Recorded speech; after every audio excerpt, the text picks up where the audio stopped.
And now, from the CFTK-TV studios, this is Open Connection with your host, Robert Pictou. Welcome to Open Connection with your host, Robert Pictou. Our show today comes to you from the traditional and unceded territory of the Tsimshian people. The origin of the phrase, idle hands are the devil's workshop, is uncertain, but is believed to have been first used. Welcome to Open Connection with your host, Robert Pictou. Our show today comes to you from the traditional and unceded territory of the Tsimshian people. The origin of the phrase, idle hands are the devil's workshop, is uncertain, but is believed to have been first used in the 14th or 15th century. It was commonly used as a warning to encourage people to stay busy and avoid idleness, as it was thought that idle hands could lead to temptation and sin. On today's Open Connection, we open our archives to bring you this story from 2002. In 1981, Adrian Trizanar's wife signed him up for a short course on making stained glass. On the first day, he assembled a small panel, which still hangs in his shop as a reminder of how far he's come. Some of the same attitude he took to his full-time job helped him hone his stained glass making skills. I worked for Alcan for 32 years, 31 of which I was involved in quality control. And I think that kind of spilled over into my work.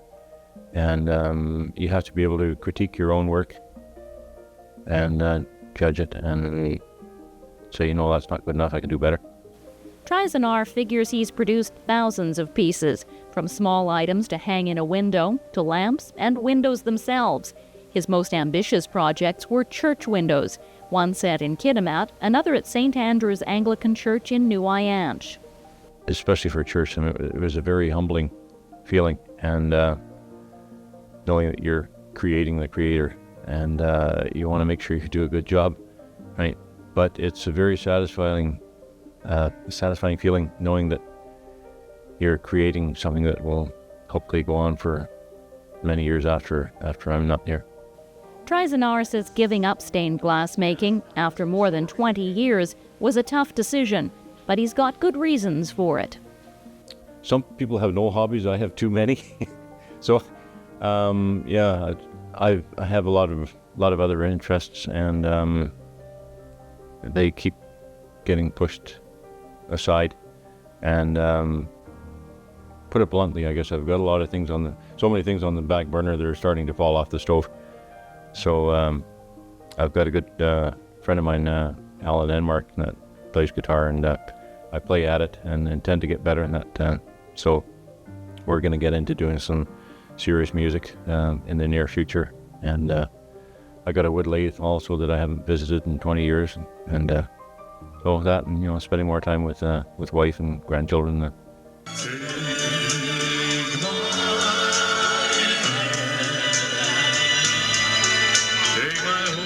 Trizanar is working on one last commission, a 50th anniversary snowflake for Kitimat.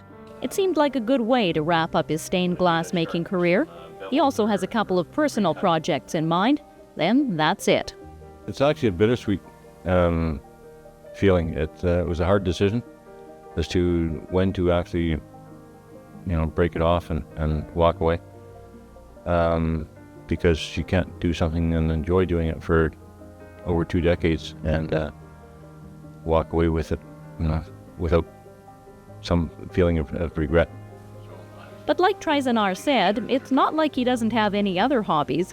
When he dismantles his glass shop, he'll move the jukebox in the corner into a more prominent spot, add another, and turn the space into a music room to feed his other big passion. He plans to display some of his memorabilia and collectibles and his huge record collection. And he plans to build a 1950s-style diner booth to sit in and enjoy it all. I'm looking forward to a new chapter in the same book, and we don't know how many more chapters left are in the big book of life now, so looking forward to moving on.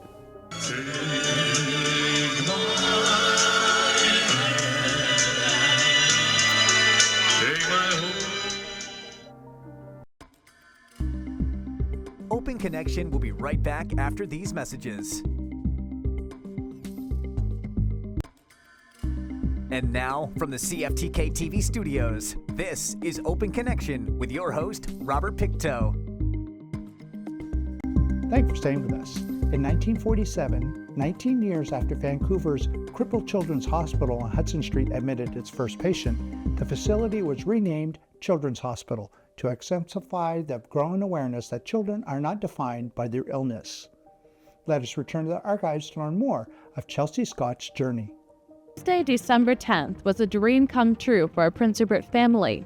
After receiving a new heart in September, 5-year-old Chelsea Scott and her family were finally home. And as you can see, since returning home, her recovery has been nothing short of a miracle. Now that we're home, it seems like it didn't even happen. It just felt like one big worst nightmare because everything's back to the way it used to be. She's more energized now, and she gets to run around with her brother because she couldn't do that a month before. It was during the summer that Chelsea became severely sick. She was constantly tired, throwing up, and spent many days clinging to life support in the hospital. When she was on the life support, she knew she was sick, and every day we kept talking to her because they said that she'll be able to hear us. But as sedated as she was, she responded to us really well.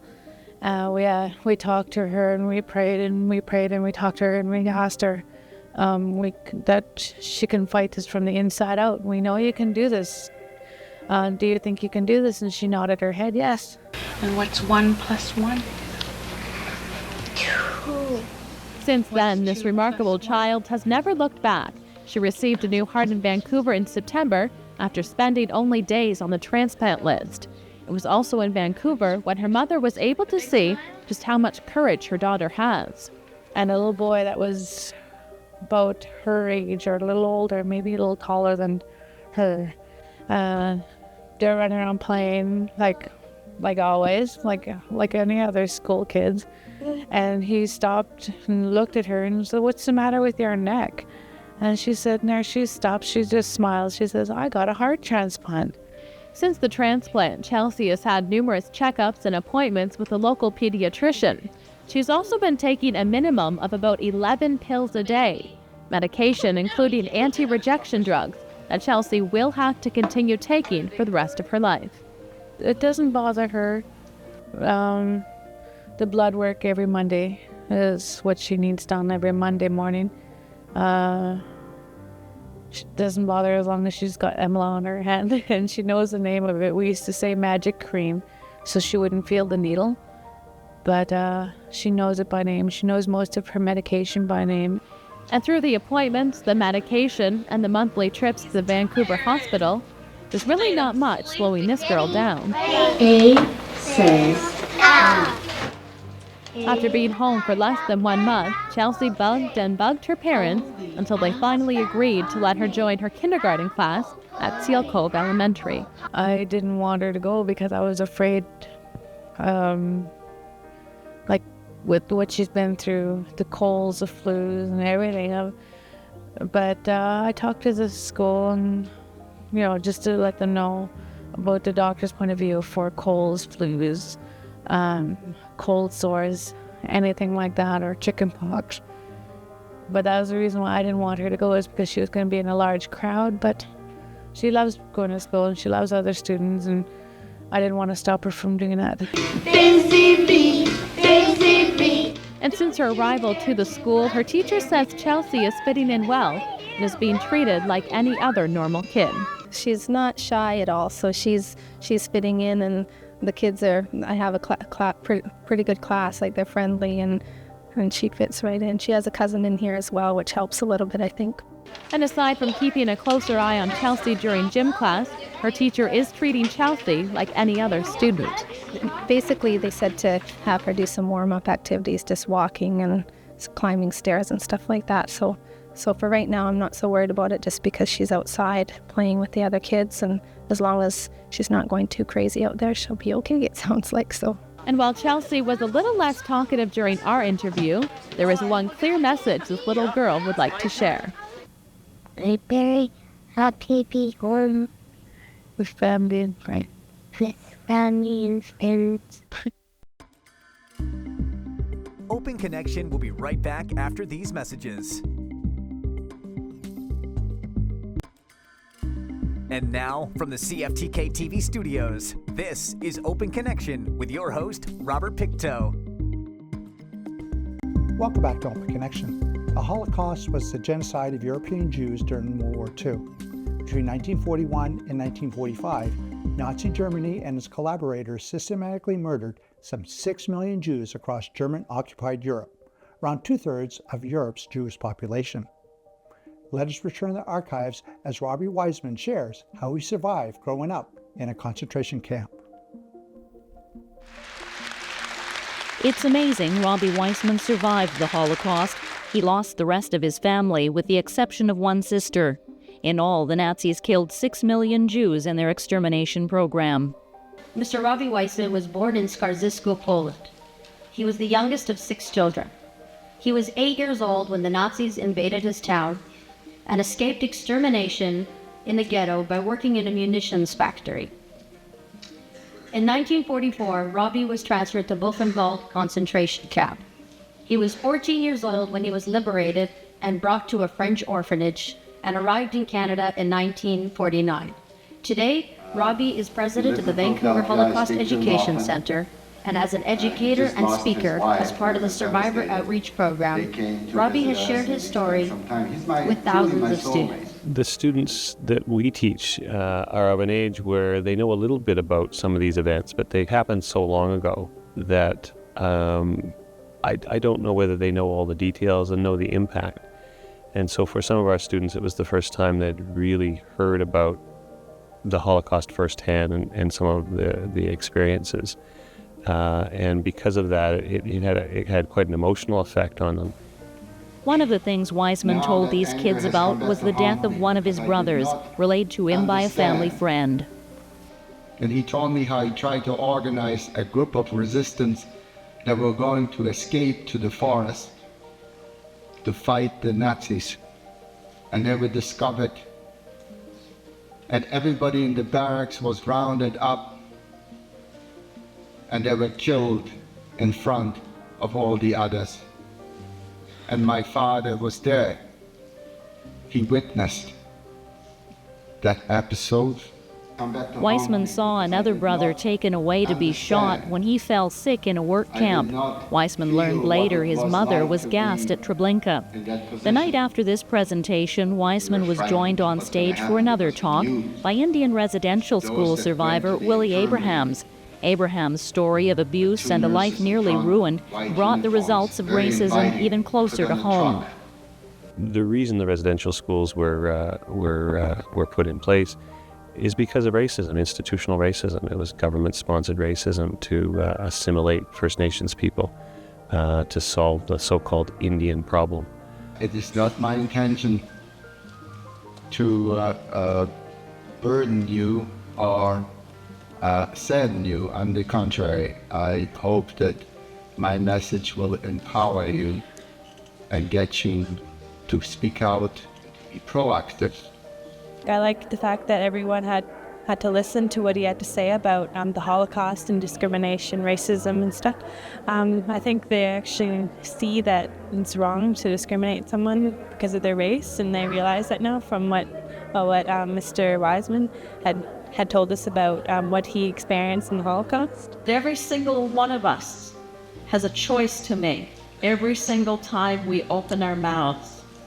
Every single time we speak to someone, we can either build them up or tear them down.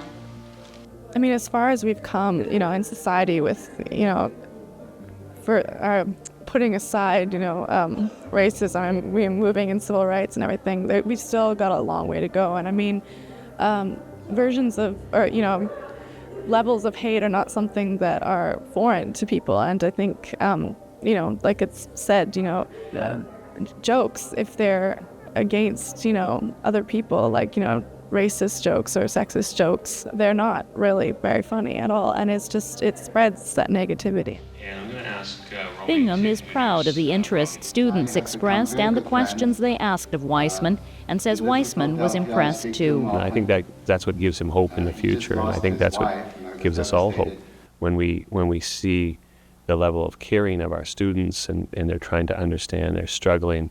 They're asking excellent questions. I think that gives us hope in the future that maybe the future will be better. And I think that's one of the reasons why he does what he does. I'd like to be in that position. Open Connection will be right back after these messages. And now, from the CFTK-TV studios, this is Open Connection with your host, Robert Pictou. In British Columbia, all children ages 6 to 16 must attend school or study at home. Schools in the province consist of elementary, also known as primary, and secondary, also known as high school, education. Grades range from kindergarten to grade 12. Elementary school operates from kindergarten to grade 8, and secondary schools from grade 9 to grade 12. In this final segment of Open Connection, we return to the archives as Parkside gets an upgrade. Last spring, the Coast Mountain School District transformed Parkside Elementary into the new home of the city's alternate high school, Lake Ellis Secondary, as well as the Teen Learning Center, or TLC. At the time, economic concerns were the driving force. You're quite right. It did start out as an economic move, and we don't have to pay rent to the facilities downtown, which is very good. And we took that money and renovated Parkside and made it into a school for senior students. And now we can use it and prosper from it. Last year, Lake Ellis Secondary occupied this blue barn-shaped rental building downtown. TLC was several blocks away on Park Avenue. Now they're under one roof, along with a third program, Terrace Outreach. And the students there, as well, other schools have been working out for them, or they need to pick up a couple extra courses, or there's a whole range of needs in there and reasons why students would be in that program. Doug Vikers, the vice principal at This is our new wood shop. says If we, joining these three programs under relocated one from roof the old Lake Ellis has been a School. tremendous improvement, All the equipment that's here especially was, with all the added space some and TLC facilities students Parkside can participating offer. in a woodworking class in here, and we've based. We've managed to put all three programs in here. Actually, we added the outreach program as new this year. It was a challenge to reconfigure the school and to figure out how we were going to accomplish that. But the facility is excellent for us. It allows our students to share things like the gymnasium, like the wood shop, which have added greatly to our program. Our students and staff are all really, really pleased. Everybody feels good about the change. The workshop occupies a spot that was once a kindergarten class in the old Parkside Elementary. The equipment here was simply moved over from the old Lake Ellis location downtown. What will eventually become a carving room. We carved a totem pole last year, despite the fact that we didn't really have a facility to do it. Now we have this great area of the school to do that. We hope to start paddles in the near future, as well as a canoe. The three separate programs at Parkside each have their own entrance. The Teen Learning Center has a cooking area where they have their breakfast club. TLC. Terrace Outreach occupies what used to be a grade 1 classroom. And here we have the Terrace Outreach Learning Center. With computers. We have 30 students. Within the classrooms are inspirational messages reminding the students that self-confidence and attitude are as crucial as ability in forging ahead in life. In many senses of the word, Lake Ellis and TLC, I think, felt almost, well, not very permanent. They were in rented, leased facilities. They now have a school. I mean, their administration, their staff are doing a tremendous job. It's almost a perfect case study in building school culture when students have an opportunity to take ownership, to become actively involved. It's a very powerful thing. One of the real bonuses of moving to Parkside was that it had a first-class gymnasium. Last week, we showed you the boxing program being started up this year. The kids were having fun while getting one heck of a workout. But the students also had a lot of good things to say about the school in general. It's good. It's good. We do a whole bunch of stuff. Mm-hmm. Yeah, the teachers are good. They're friendly. I love it. It's awesome. It's a good learning environment. Uh-huh. Are you getting somewhere with this? Oh, yeah. I'm pretty far, yeah. How about you? This is an awesome facility here, man. We got a fairly nice sized gymnasium here, and we have got a very good working environment. Oh, Lake Ellis is awesome. Is it? Yeah, way better than Skeena. How come? Because the teachers are a lot, I don't know, you go by first name basis and it's just more friendly and stuff. We're on a first name basis here. It's a small, close-knit environment, and with that comes a lot of respect, though. And that's the main thing. As long as we see the respect, we don't mind the first name basis. That informality We can make acquired these, things a bit these tough for Macintosh those computers students who from attempt to Hazeltine, reintegrate right into with the us, regular TLC, school and system build it over to in the Caledonia camps. in order to graduate. A lot of them don't, and that's been a problem in the past. The students are here for a reason, not because they're bad kids or anything like that. They just they thrive in this kind of environment, and that's we want to be very supportive, and they need that continued all the way through to graduation. As the school district attempts to add a grad year to the Lake Ellis program, they look to the example set by Kitimat City High, which has more than 2 decades of experience All the to hardware draw here from. too was acquired through And it's the been a very, very Computers for Schools successful program. partly, I think, because they have a graduation program at that school, and their graduation rate is extremely high. I think it's over 90% of the students that continue attending there graduate. And we're actually looking at trying to emulate some of the things they do in our school at Parkside Secondary because of the successes they've had. In the meantime, Parkside tries to concentrate on the success it already seems to be achieving, and that's the positive attitude of its students. You can learn at your own pace, and the teachers are very helpful. If you ask them to help you, you don't have a lot of work to put ahead of them and stuff. So. You can see the smiles on their faces, and for a lot of them, it's the first time in a while they felt good in school, and that's what we're all about. Yeah, I love everything about the school. Getting up into one of these big trucks, wearing a helmet like this, honking the horn, making the siren go, it's something that, well, maybe we've all thought of trying once or twice. For 3 kids today, one from Terrace, one from Thornhill, and one over in Prince Rupert, the dream actually came true. They got to be fire chief for the day.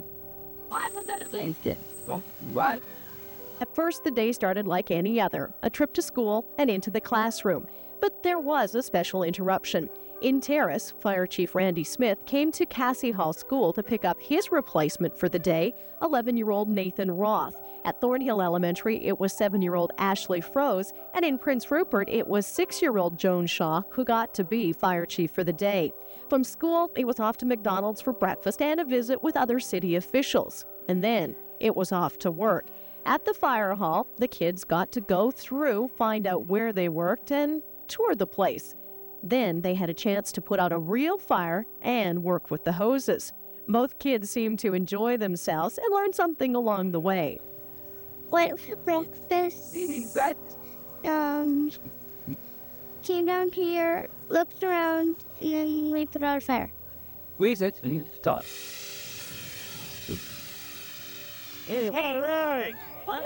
Like that? Can you hang on to it? Oh, yeah. Come on. Hang on to it. Oh, that's it. Hang into it. Yeah, it's pretty hard to hold because there's too much pressure. Can you sit it for your arms? Yeah, after a while. The whole exercise is going to be repeated in Kitimat on Friday when 5-year-old April Bedard becomes fire chief for a day. It may mean missing a morning of school, but in the long run, the promotion gets a lot of attention and fire prevention goes a long way. This year it's smoke detectors, and basically we follow along the guidelines and we try and get into the schools because we're finding that you train the kids, they go home and they train the parents. Thank you for joining us for this episode of Open Connection. The greatest distance in the existence of man is not from here to there, but the connection from his mind and heart. If we can conquer that distance, we can soar like an eagle and realize our immensity within. I'm Robert Pictou.